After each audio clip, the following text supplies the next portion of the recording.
po, sir, para makabuo ng numbers po. So, Lahat yan, trabaho ng senador.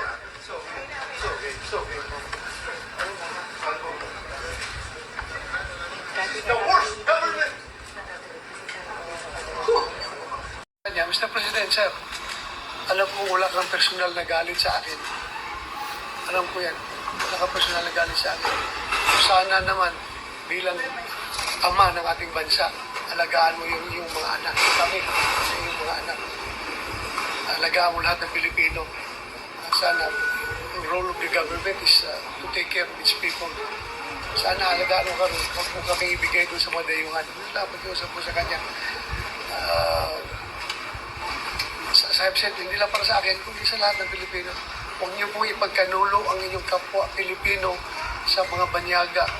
At alam mo, sir, kung anong paghirap mo sa serbisyo. Ginawa ko lahat para sa bayan, hindi yung pagsarili ko. Hindi yung para sa sarili kong kapakanan. Hindi ako nagpayaman sa serbisyo. Trabaho ko na gusto. Thankfully. sir, ano Kaya masasabi? itong appeal po dito sa kanya, hindi lang para sa akin. Kundi,